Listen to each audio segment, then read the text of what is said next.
Assalamualaikum warahmatullahi wabarakatuh. Anak-anakku pelajar SMA dimanapun Anda berada, kita pada saat ini akan belajar fisika. Fisika itu adalah pelajaran yang paling mudah dan sangat menyenangkan, karena fisika itu asik, semakin dipelajari semakin mengasihkan. Anak-anak yang kami cintai, pada kali ini kita akan belajar tentang waktu paruh. Ya, waktu paruh.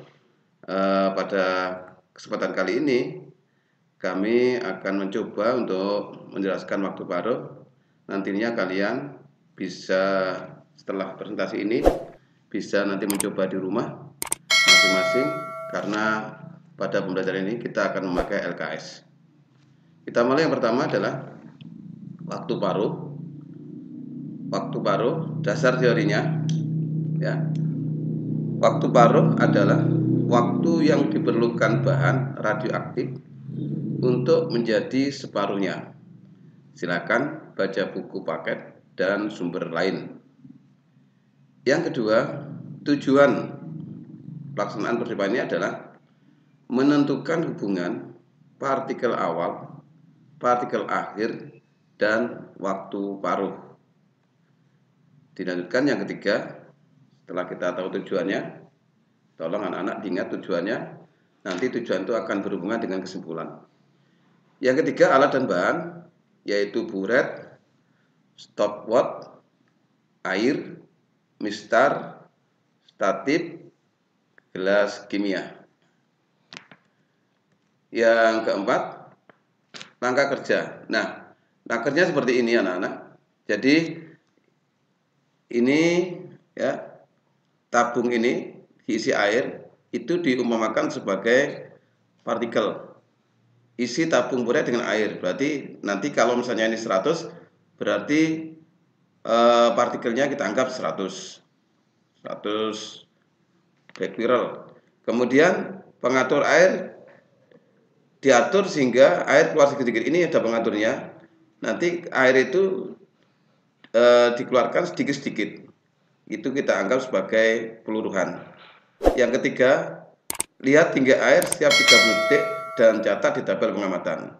Jadi setiap stopwatch menunjukkan 30 detik, kita catat berapa pengurangan airnya ini. Jadi kalau mulai tingginya 100, 30 detik misalnya dapat 90, kita catat. Kemudian 30 tadi menjadi 80, kita catat, dan seterusnya. Setelah itu kita isikan pada data. Yang ke-5, data pengamatan. Ini datanya, data pengamatan ya, data pengamatannya. Nah ini misalnya tadi panjang kolom udaranya 100 pada saat waktunya 0, kemudian menjadi 90 pada saat 30 detik, misalnya menjadi 80 pada saat 60 detik, dan seterusnya sampai air itu habis diisi antara tinggi mula-mula sampai tinggi akhir, tinggal berapa. Nah, setelah itu berikutnya adalah analisa data. Kita lihat ini analisa datanya. Buatlah grafik hubungan antara tinggi air pada buret dan waktu. Kemudian jika air pada buret dianggap partikel, ya, tentukan persamaan partikel, waktu paruh, dan waktu peluruan. Nah, supaya kalian bisa menyimpulkan ini, kalian harus tahu dulu grafik datanya. Diagramnya seperti apa, dan kalau ada kesulitan bisa lihat di buku panduan atau di sumber-sumber yang lain. Nah, setelah selesai kita menentukan rumusnya, baru kita buat soal. Silakan Anda buat soal beserta penyelesaiannya persoalan tersebut. Tidak usah banyak soalnya, cukup satu aja. Nah, setelah itu yang ke-7, kesimpulan.